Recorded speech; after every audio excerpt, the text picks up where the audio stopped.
Romanos 16, versos 1 a 16, depois versos 21 a 24.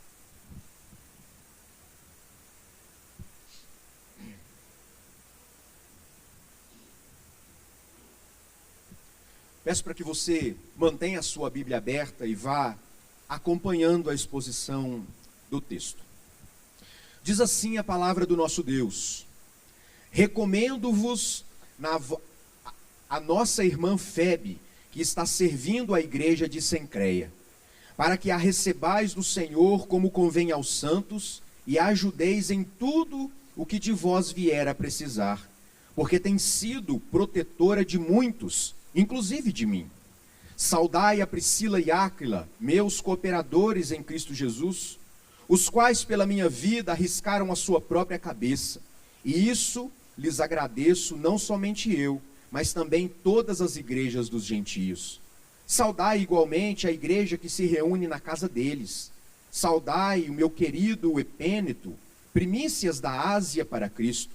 Saudai Maria, que muito trabalhou por vós. Saudai Andrônico e Júnias, meus parentes e companheiros de prisão, os quais são notáveis entre os apóstolos e estavam em Cristo antes de mim. Saudai Amplíato, meu dileto amigo no Senhor. Saudai Urbano, que é nosso cooperador em Cristo, e também meu amado Estaques. Saudai Apeles, aprovado em Cristo. Saudai os da casa de Aristóbulo. Saudai meu parente Herodião. Saudai os da casa de Narciso, que estão no Senhor. Saudai Trifena e Trifosa, as quais trabalhavam no Senhor. Saudai a estimada Pérside, que também muito trabalhou no Senhor. Saudai Rufo, eleito no Senhor, e igualmente a sua mãe, que também tem sido mãe para mim.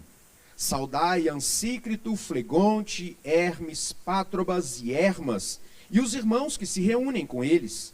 Saudai Filólogo, Júlia, Nereu e sua irmã Olimpas, e todos os santos que se reúnem com eles. Saudai-vos uns aos outros com ósculo santo. Todas as igrejas de Cristo vos saúdam. Verso 21. Saudai-vos Timóteo, meu cooperador, e Lúcio, Jason, Sosípatro, meus parentes. Eu, Tércio, que escrevi esta epístola, vos saúdo no Senhor. Saúda-vos Gaio, meu hospedeiro, e de toda a igreja. Saúda-vos Erasto, o tesoureiro da cidade, irmão quarto. A graça do Senhor Jesus Cristo seja com todos vós. Amém. Amém? Vamos orar.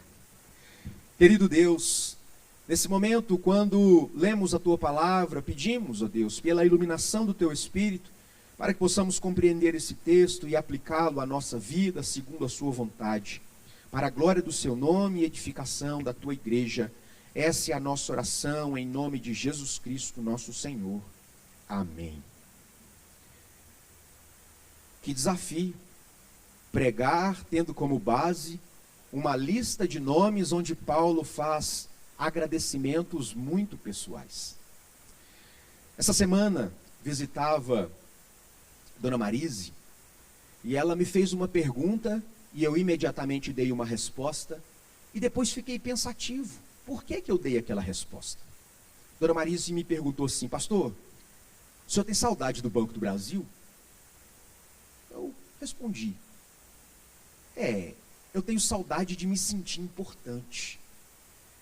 A impressão que eu tive quando respondi a essa pergunta foi que, enquanto trabalhava no Banco do Brasil, eu me sentia importante.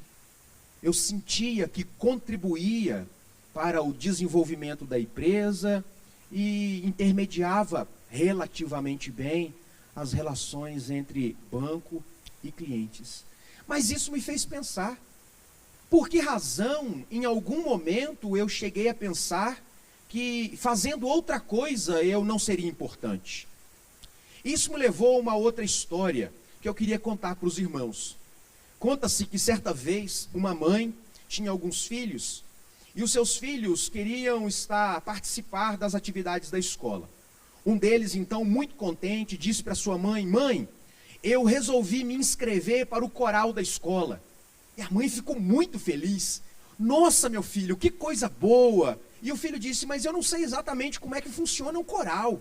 E a mãe desse menino disse, não, lá vocês vão cantar belamente, haverão divisão de vozes, cada um vai cantar no seu próprio tom, e a soma de tons diferentes vai produzir uma bela melodia agradável aos ouvidos.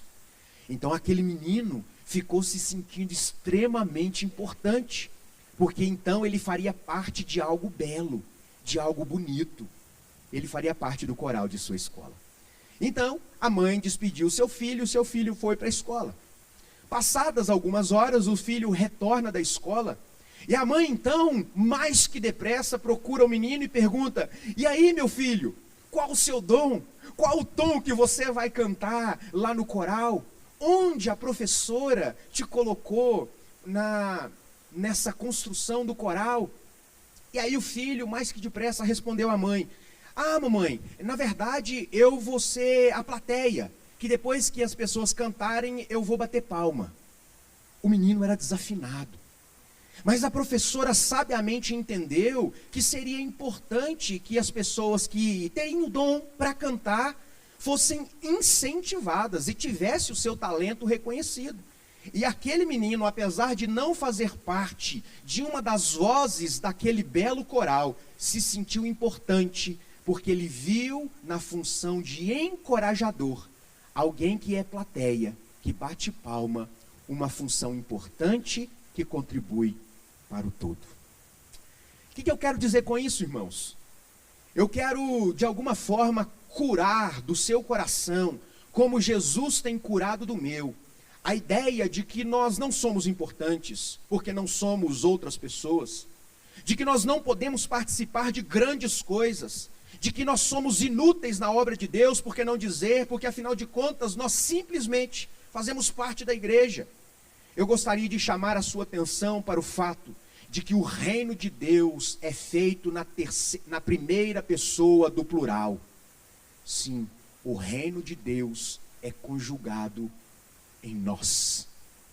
O reino de Deus não é feito por mim, não é feito por tu, não é feito por ele ou por eles, mas é feito, construído por nós.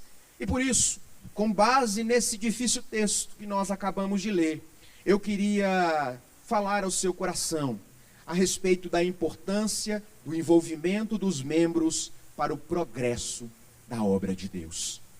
Nós e o progresso da obra de Deus.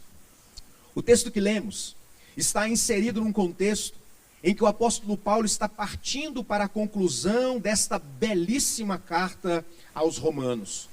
E para fazer isso, antes da doxologia, que é a última parte do capítulo 16, que é uma declaração de louvor, Paulo resolve encerrar a sua carta com algumas recomendações pessoais.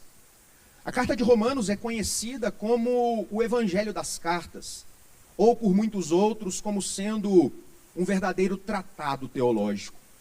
Certamente, meus irmãos, existem muitas lições importantíssimas em toda essa carta. E o que eu quero dizer com isso? É que esse texto está inserido na carta aos Romanos, que é extremamente importante, porque estas recomendações pessoais do apóstolo Paulo também são importantes para a nossa igreja, para que possamos, entre outras coisas, entender como a igreja deve caminhar. Mas você já parou para pensar a respeito de que lições nós podemos extrair de textos como esse? Como saudações pessoais que Paulo faz a amigos, companheiros de trabalho, pode nos instruir enquanto igreja?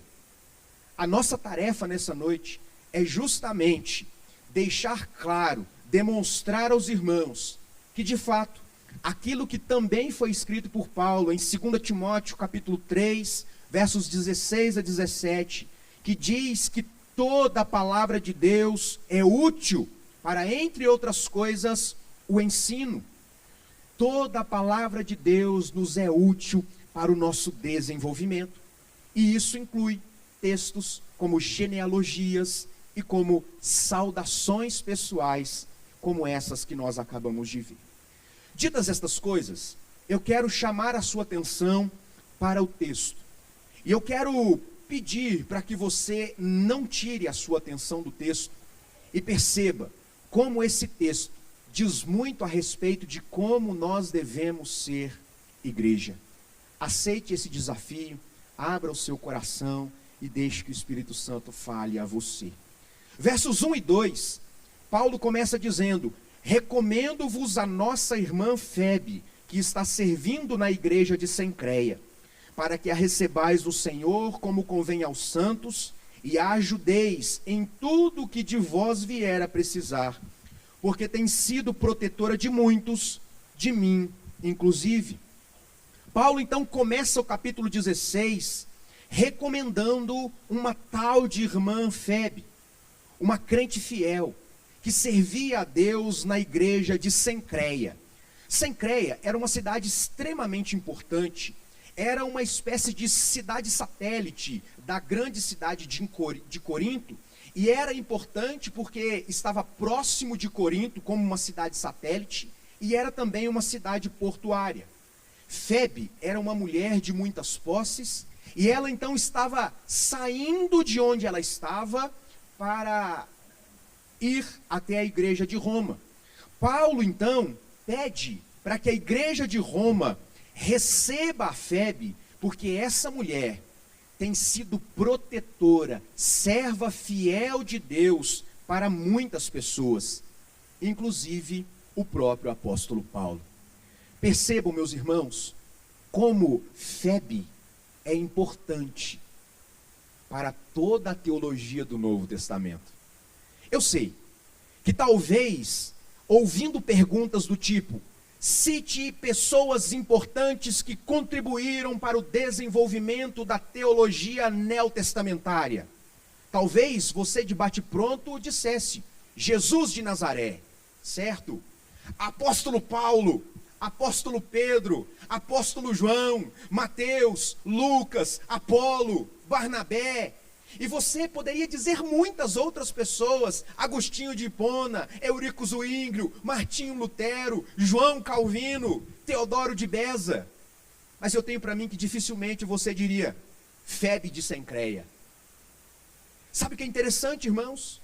Embora Febe não seja a nossa primeira opção quando falamos a respeito da importância das pessoas para a construção da teologia do Novo Testamento, quando olhamos para textos como esse, nós percebemos o papel importante que esta mulher está exercendo para toda a teologia do Novo Testamento. Sabe por quê?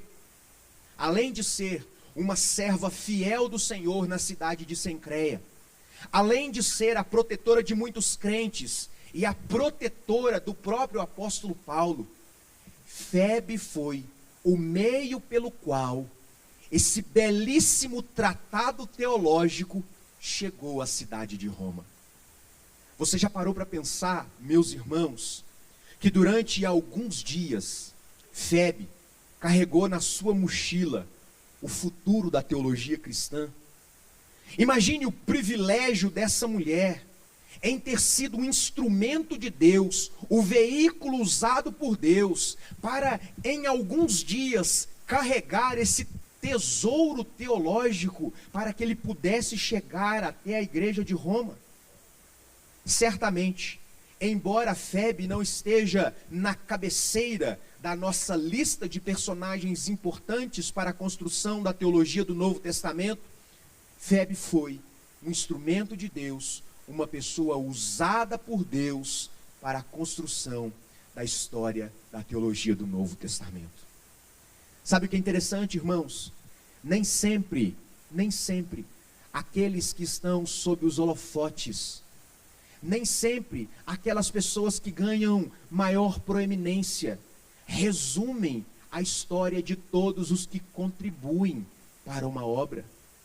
Existem uma multidão de outros personagens que foram sequer citados no texto bíblico, que serviram ao Senhor com aquilo que Deus colocou nas suas mãos e foram instrumentos de Deus para a construção da história da igreja do Senhor.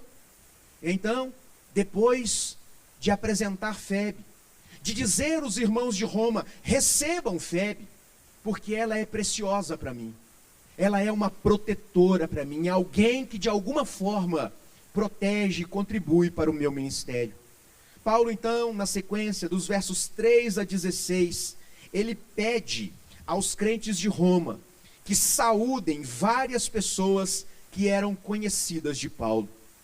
Eu acredito, meus irmãos, firmemente, que esta lista de nomes está disposta no texto sagrado, tem como um propósito muito mais importante e superior do que servir de inspiração para pais que desejam encontrar nomes bíblicos para os seus filhos. Eu tenho para mim que tem que ser mais do que isso. Se você procura dar um nome bíblico para o seu filho, como fizemos Fernanda e eu, Asaf e Mateus, esse texto aqui é uma fonte de inspiração.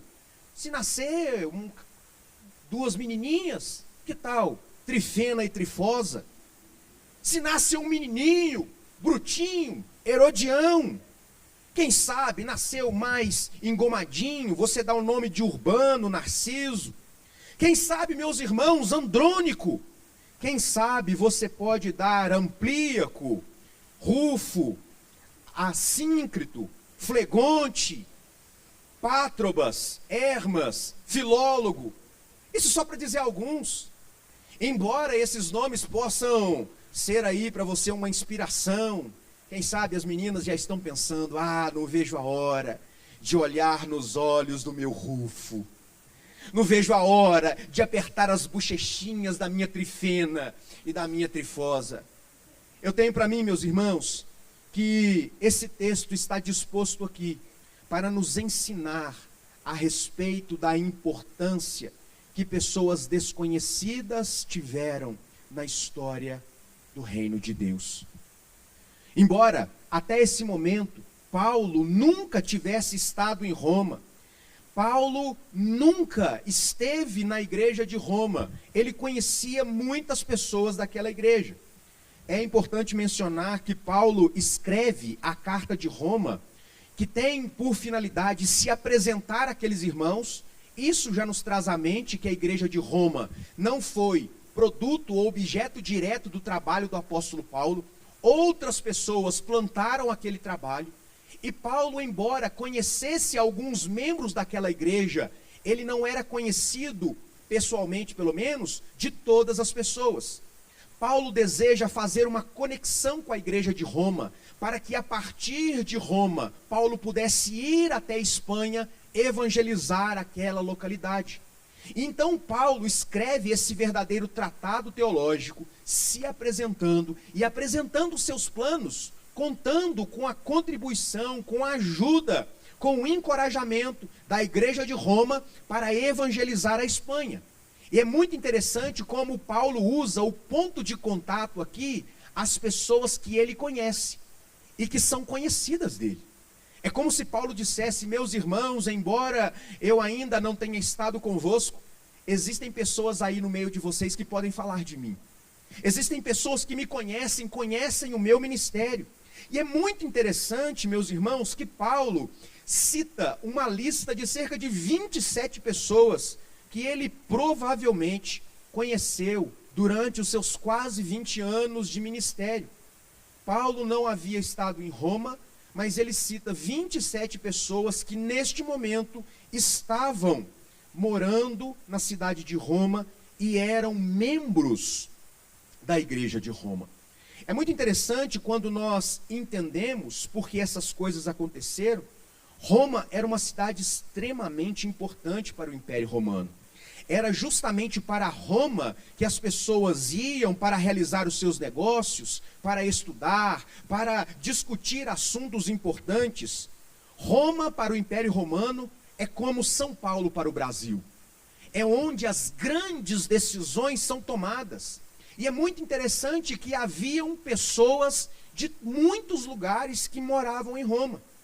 E nesse rol de pessoas citadas por Paulo, alguns eram obreiros fiéis que que trabalharam com o apóstolo Paulo em algum momento do seu ministério. Outros eram seus parentes, outros, por sua vez, eram amigos muito queridos de Paulo. Então é impressionante como Paulo deseja estabelecer um vínculo com a igreja de Roma, tentando buscar assim o seu apoio para evangelizar a Espanha. E aí, Paulo então começa a citar pessoas que foram importantes para o seu ministério. Então, ao longo do texto, Paulo cita nominalmente alguns obreiros que foram seus companheiros de ministério. E eu quero chamar a sua atenção para os primeiros que são citados, versos 3 a 5, quando Paulo faz menção de Priscila e Áquila. E o texto diz assim: saudai Priscila e Áquila, meus cooperadores em Cristo Jesus, os quais pela minha vida arriscaram a sua própria cabeça. E isto lhes agradeço, não somente eu, mas também todas as igrejas dos gentios. Saudai igualmente a igreja que se reúne na casa deles. A primeira menção que nós temos deste casal, Priscila e Áquila, está descrita em Atos 18, quando Paulo chega à cidade de Corinto e ele então se encontra com esse casal. Eles haviam fugido da cidade de Roma por causa do decreto do imperador Cláudio, que convidou os judeus para saírem da cidade de Roma. Então, fugindo dessa perseguição, Áquila e Priscila, nessa ordem, Priscila e Áquila, vão para a cidade de Corinto e ali eles se encontram com o apóstolo Paulo. É interessante perceber que Priscila e Áquila já eram crentes antes de se encontrarem com Paulo. Alguém já havia pregado para esse casal. Eles se encontram em Corinto e, além do fato de todos servirem a Deus, eles tinham algo em comum: a sua profissão. Eles eram construtores de tendas. E eles então se associam, montam uma empresa, constituem o CNPJ, isso é por minha conta. Eles montam uma empresa e começam a trabalhar juntos, construindo tendas, e assim eles trabalham juntos, evangelizando. É muito interessante como esse casal foi instrumento de Deus para abençoar a vida do apóstolo Paulo, depois indo para a cidade de Éfeso, evangelizando aquela cidade, saindo dali. Nós não sabemos exatamente em que circunstância ou em que momento esse casal arriscou a sua própria cabeça na defesa do apóstolo Paulo, mas nós sabemos que isso aconteceu. É muito interessante também destacar que Áquila e Priscila são mencionados aqui como servos fiéis que serviram a Deus, que se comprometeram com o ministério do apóstolo Paulo, que arriscaram a sua própria vida, mas que também abriram as portas da sua casa para que a igreja pudesse cultuar ao Senhor. É muito interessante, meus irmãos, que observar que os templos, eles vieram a existir de forma tardia na história da igreja. Apenas no século IV, depois do decreto do edito do imperador Constantino, declarando o cristianismo como religião oficial do império, é que houve então uma preocupação para a construção de templos, de igrejas, para que os cristãos pudessem se reunir e cultuar a Deus. Até esse momento, a igreja existia, se desenvolvia na casa dos próprios crentes. Áquila e Priscila eram crentes fiéis a Deus, hospitaleiros, que abriram a porta da sua própria casa para cultuar a Deus e falar do amor do Senhor. Paulo também, eu não vou seguir na ordem do texto, eu vou seguir uma ordem de blocos de personagens que são aqui citados. No verso 7, Paulo também saúda Andrônico e Júnias. Verso 7, saudai Andrônico e Júnias, meus parentes e companheiros de prisão, os quais são notáveis entre os apóstolos e estavam em Cristo antes de mim.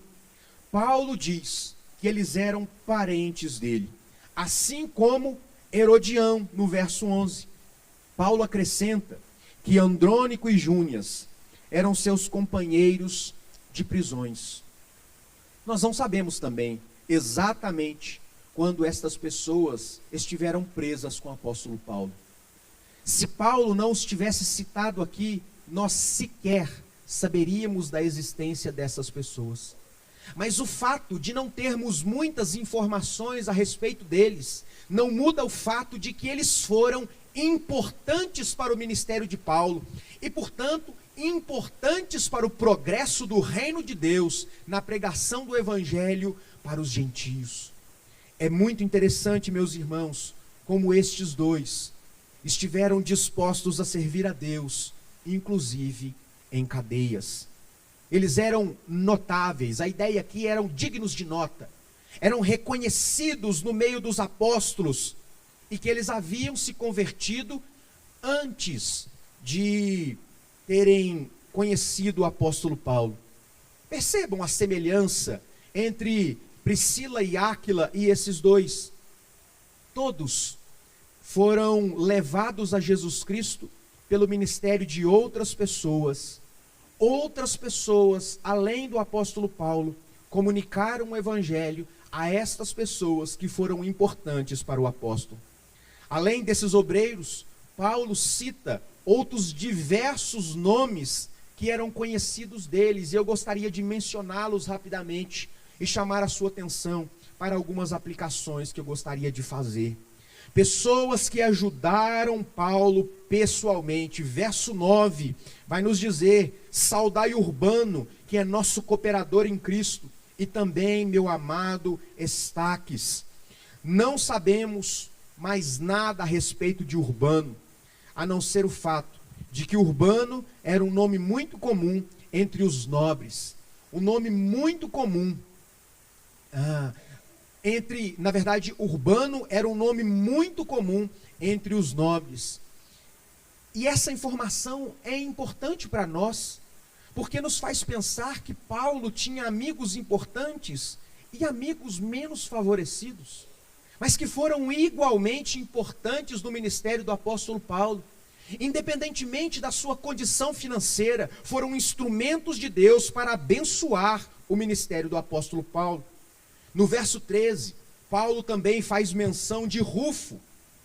E muito possivelmente, esse Rufo é o mesmo Rufo descrito lá em Marcos capítulo 15, verso 21, que era filho de Simão Cirineu, aquele que carregou a cruz de Jesus Cristo. E é muito interessante que ele faz menção de Rufo, eleito no Senhor, e aqui eleito no Senhor tem a ideia de que ele foi eleito para ser líder da igreja, não eleito do ponto de vista de salvação. Então era uma autoridade eclesiástica na cidade de Roma. E é muito interessante também como Paulo faz menção da mãe de Rufo, tendo sido tão especial, que Paulo a tinha como se fosse a sua segunda mãe. Irmão, você já parou para pensar como Paulo se moveu a falar dessa mulher que nós sequer sabemos o nome, com um carinho tão especial? Ele disse: saudai a Rufo, eleito no Senhor, a autoridade entre vocês, e saudai a mãe de Rufo, que foi como uma mãe para mim. De verdade, eu não sei o que Paulo quis dizer com isso. Quem sabe, talvez, irmãos, Paulo estivesse falando de a mãe de Rufo recebê-lo com uma comidinha quente, depois de dias e dias andando, pregando. Quem sabe Paulo estava falando de alguém que se preocupava, como uma mãe que preocupa com seus filhos e apresenta os filhos em oração. Quem sabe Paulo estava falando a respeito da mãe de Rufo, como alguém que se alegrava em recebê-lo, em arrumar a sua cama, em cuidar de Paulo nas vezes em que ele estava com ela. Não sabemos exatamente como era essa relação. Sabemos que era uma relação como de uma mãe para com o filho. Qual o nome da mãe de Rufo? Nós não sabemos. Mas o fato de não sabermos o nome da mãe de Rufo não muda o fato dessa mulher ter sido instrumento de Deus para abençoar o maior missionário do Novo Testamento, que foi o apóstolo Paulo. É muito interessante, meus irmãos, como Paulo também fala, nos versos 6 e no verso 12, mulheres que trabalhavam no Senhor: Maria, Trifena, Trifosa e Pérside. E é muito interessante que o texto grego, que se refere a Maria e Pérside em especial, fala que essas mulheres trabalharam no Senhor. E a ideia do trabalho ali diz respeito a trabalhar até à exaustão. Irmãos, nós estamos falando de ricos, pobres, autoridades eclesiásticas, pessoas que tiveram sequer o seu nome citados, mulheres que trabalharam até a exaustão, que contribuíram segundo aquilo que Deus deu para cada um deles, para o progresso da obra de Deus. Paulo também diz, versos 14 e verso 15, a respeito de pessoas que abriram as portas da sua casa para receber a igreja. Recomendação de nome para filhos aí, ó. Ancícripo, Flegonte, Hermes, Pétrobas, Hermas, Filólogo, Júlia, Nereu e sua irmã Olimpas. Provavelmente estas eram duas famílias que, acrescentado a Áquila e Priscila, foram mencionados como pessoas que abriram a porta de sua casa e que nisso contribuíram para o avanço do evangelho. Você já parou para pensar, irmãos, que Deus pode usar a sua vida como instrumento para levar o evangelho a alguém, pelo simples fato de você oferecer a sua casa para a igreja se reunir? Você já parou para pensar como existem várias maneiras de nós contribuirmos para o avanço da obra de Deus? Isso inclui pessoas de muitas posses, pessoas influentes, pessoas simples, ordinárias, aqui ordinárias no sentido de pessoas comuns. Paulo fala no verso 5 de Epêneto como sendo o primeiro a se converter na Ásia, as primícias da Ásia. Paulo fala, versos 8 e 9, de amigos queridos, Amplíato e Estaques, pessoas importantes, versos 10 e 11, a casa de Aristóbulo e a casa de Narciso. Estes eram nomes que eram comumente usados para pessoas nobres. Existem relatos antigos que dão conta de um certo Aristóbulo, que era parente de César. E nós sabemos também que durante a prisão do apóstolo Paulo, ele teve a oportunidade de pregar para os nobres de Roma, incluindo a família do próprio imperador. É muito interessante perceber, meus irmãos, como Paulo faz menção da contribuição de pessoas, as mais diversas, que estavam inseridas no contexto da igreja. Você já parou para pensar como esse texto chama a nossa atenção para o fato de que, por sermos diferentes, por não termos os mesmos dons, Deus está nos chamando para oferecer a nossa contribuição. O evangelho é construído na primeira pessoa do plural, é nós que fazemos, é por meio de nós que o reino de Deus avança. Quer você tenha muito dinheiro, pouco dinheiro, dons para tocar ou dons para ser plateia e aplaudir, quer você tenha condições de pregar, de falar e ensinar, quer você seja hospitaleiro e receba a igreja na sua casa. A ideia que esse texto está nos passando é que todos nós somos importantes e úteis na obra de Deus. As nossas diferenças trazem à nossa mente uma relação de completude. Não existe alguém que é totalmente suficiente. Eu quero concluir fazendo algumas poucas aplicações antes de orar com você. A primeira delas, a expansão do evangelho não se deu apenas pelo trabalho dos apóstolos, mas por uma multidão incontável de crentes fiéis que pregaram o evangelho. Eu fiz questão de destacar que a igreja de Roma não foi objeto do trabalho de Paulo, para que a gente se lembre que crentes fiéis foram para Roma e, estando em Roma, plantaram uma igreja. Eu fiz questão de mencionar que pessoas que contribuíram com o ministério de apóstolo Paulo foram evangelizadas por outros crentes, que sendo crentes, falaram do amor de Jesus. A expansão do evangelho acontece por uma multidão incontável de crentes fiéis. Segundo lugar, os líderes são importantes, mas eles não são suficientes. Guarda isso no seu coração. Deus constituiu líderes para a igreja, pastores, presbíteros, diáconos, missionários. Deus constituiu lideranças, mas Deus não fez dessas lideranças suficientemente capazes para cumprir o ide de Jesus e pregar o evangelho. Deus levanta líderes, mas a obra de Deus não é feita apenas por eles. Em terceiro lugar, Deus se espalhou por todo o mundo. O evangelho do Senhor se espalhou por todo o mundo, por meio de crentes ordinários, por meio de crentes comuns. Meus irmãos, você já parou para pensar que se não fosse uma protetora como a Febe, que se não fosse uma pessoa diligente e responsável para transportar a carta aos romanos, o ministério de Paulo não teria sido o mesmo? Você já parou para pensar se pessoas quase que desconhecidas não tivessem dado a sua cabeça ou colocado a sua vida em risco, o ministério de Paulo não seria o mesmo? Você já parou para pensar que se a mãe de Rufo não cuidasse de Paulo como uma mãe cuida de um filho, Paulo não seria o Paulo que nós conhecemos? Você já parou para pensar que o reino de Deus avança por meio de crentes comuns, como eu e você? Você já parou para pensar que Deus chamou poucos influentes expoentes, mas todos os crentes fiéis para servirem na plantação do reino do Senhor? Esta lista de Paulo nos ajuda a entender como Deus capacita a todo crente para servir.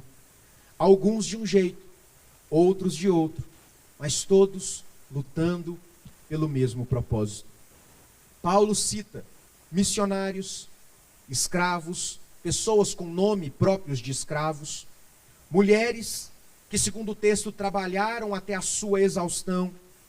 Paulo cita amigos, pessoas fiéis e aprovadas, pessoas que abriram mão das suas casas para receber os seus irmãos, pessoas que foram amorosas com o apóstolo Paulo, como a protetora Febe e como a mãe de Rufo, e serviu como a sua segunda mãe. A igreja, meus irmãos, deve reconhecer o trabalho daqueles que se dedicam à obra de Deus. Nós precisamos olhar para o lado e reconhecer o trabalho daqueles que estão fazendo alguma coisa.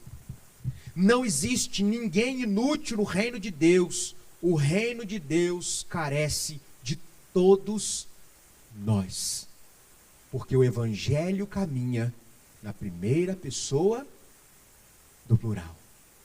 Sabe por que isso é importante? Porque isso inclui você. O evangelho de Deus nessa cidade caminha também por meio das suas mãos.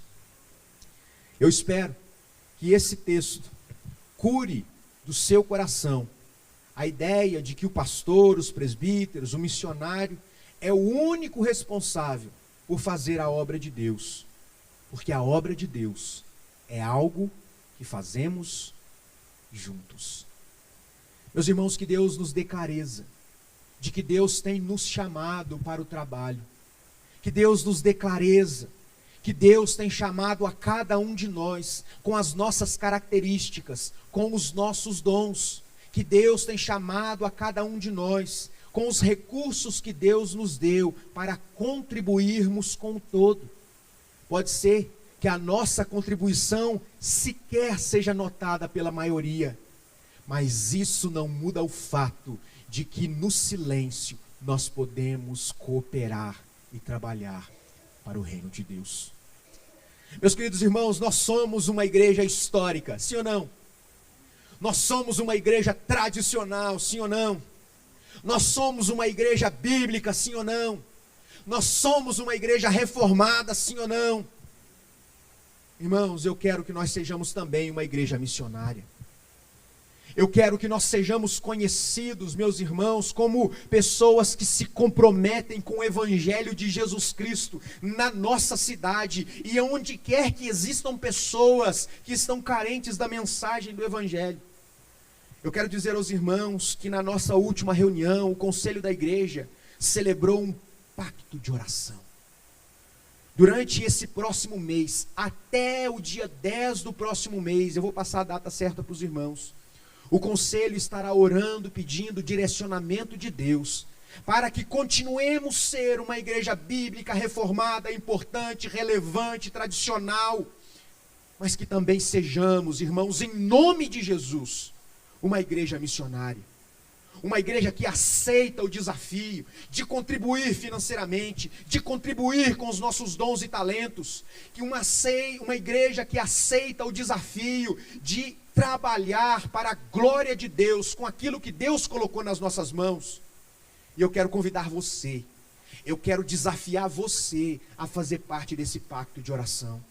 Eu quero convidar você a dobrar os seus joelhos todos os dias e clamar ao Senhor: Senhor, diz para mim onde o Senhor quer me usar.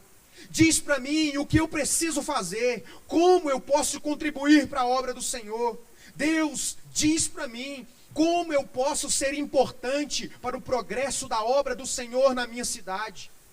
Eu tenho certeza, meus irmãos, que Deus não está em silêncio, que Deus há de nos falar, que Deus há de abrir o nosso coração e nos comunicar a sua vontade sobre nós.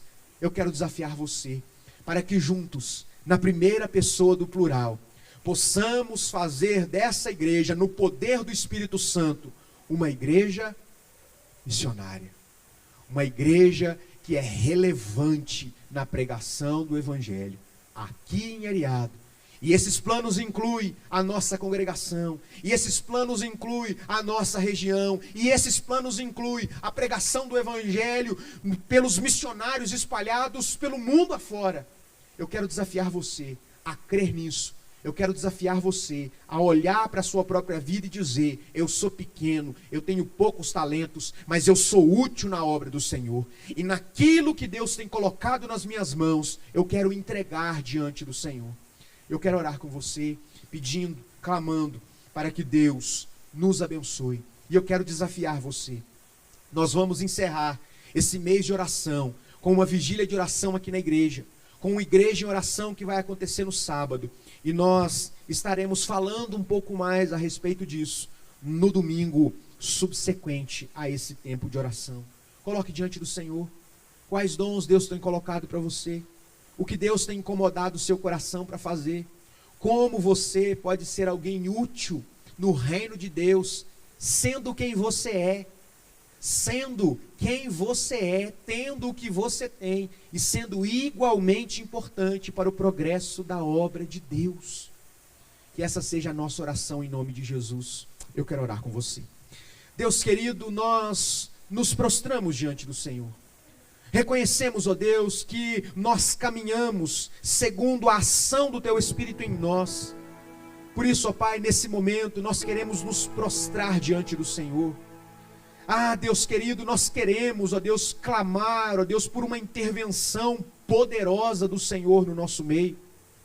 Deus, em nome de Jesus, eu peço que o Senhor trate o nosso coração, que o Senhor, ó Deus, nos desperte, que o Senhor, ó Deus, nos faça ver e desejar onde nós podemos contribuir, ó Deus, para o progresso da Tua obra.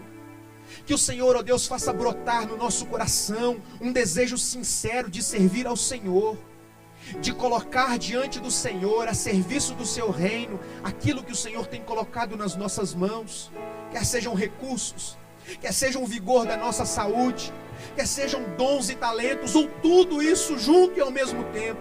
Pai, em nome de Jesus, nos faz de fato uma igreja que caminha na dinâmica do Evangelho, uma igreja, Deus, que vive, que respira, que sonha por missões. Deus, em nome de Jesus, abençoa, Pai, os projetos, abençoa, Deus, os planos. Deus, que em nome de Jesus o Senhor vá à nossa frente, e que nessa noite, ó Deus, na ação do Espírito Santo, o Senhor possa tocar em cada coração. O Senhor, ó Deus, possa incomodar, ó Deus, cada um dos meus irmãos que estão aqui nessa noite, aqueles que nos acompanham, ó Deus, pela internet. Deus, que em nome de Jesus sejamos despertados para contribuirmos para o avanço do Seu Evangelho. Que o Senhor, ó Deus, use as nossas vidas para a glória do Seu nome. Que o Senhor, ó Deus, nos faça de fato uma igreja missionária para a glória do Senhor, em nome de Jesus. Amém. Amém.